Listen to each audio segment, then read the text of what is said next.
श्रीराम समर्थ. श्रोते हो, आपण ऐकत आहात श्री गोंदवलेकर महाराज यांचे प्रवचन. अंतरंग ओळखायला स्वतःपासून सुरुवात करावी.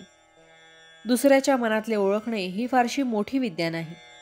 ज्याच्या मनातले ओळखायचे आहे त्याच्या मनाशी आपले मन एकरूप झाले की आपल्याला कळायला लागते. पण अंतःकरण शुद्ध असेल तरच हे साधेल. हे साधण्याच्या काही क्रिया असतात. त्या क्रिया चालू असतात तोपर्यंत ती शक्ती राहते. त्या क्रिया बंद झाल्या की ती नाहीशी होते. जो मनुष्य या शक्तीचा बाजार मांडतो त्याच्याजवळ भगवंताची कृपा असेलच असे मात्र नाही, आणि ती नाही म्हणजे काहीच नाही. मनोगत कळायला एकमेकांना एकमेकांची भाषा कळायला पाहिजेच असे नाही.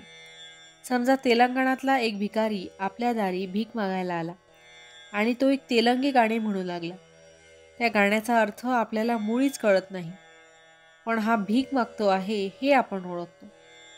त्याचप्रमाणे मनोगताचा भावार्थ कळतो. प्रत्यक्ष वाक्याचा अर्थ कळला नाही तरी हरकत नसते.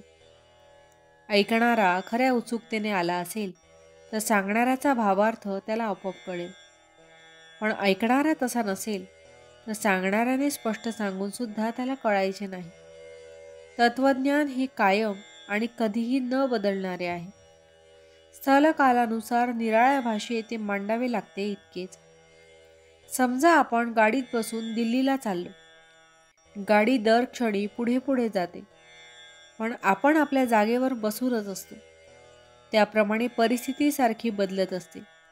पण आपण जर भगवंताला चिकटून राहिलो तर खात्रीने आपण आपल्या नियोजित स्थळी पोहोचू शकू. मग परिस्थिती कितीही बदलू दे. देहात आल्यावर आपले ज्याच्याशी जे जे कर्तव्य आहे ते बरोबर करणे हे रामचरित्राचे सार आहे, आणि हे प्रत्येकाने जाणले पाहिजे.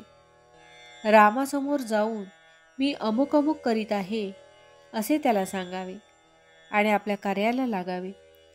भगवंताला स्मरून काम करीत असताना जे योग्य दिसेल ते त्याच्याच इच्छेने आहे असे समजून काम करावे.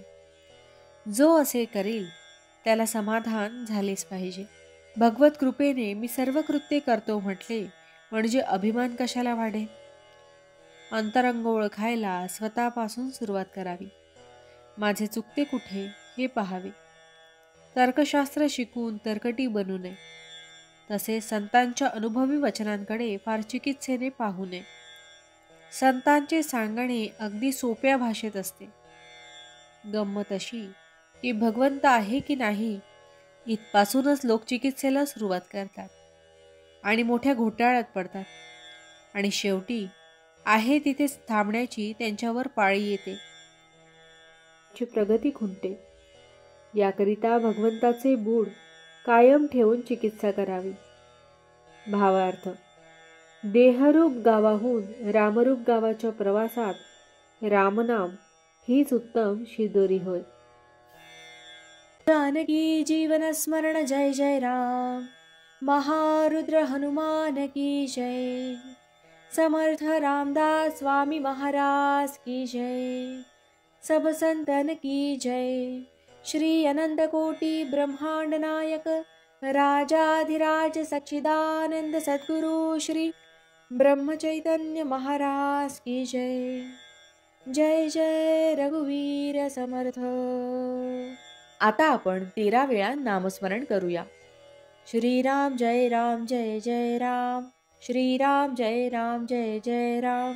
श्रीराम जय राम जय जय राम. श्रीराम जय राम जय जय राम.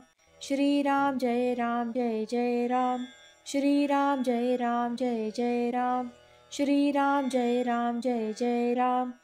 श्रीराम जय राम जय जय राम. श्रीराम जय राम जय जय राम. श्रीराम जय राम जय जय राम.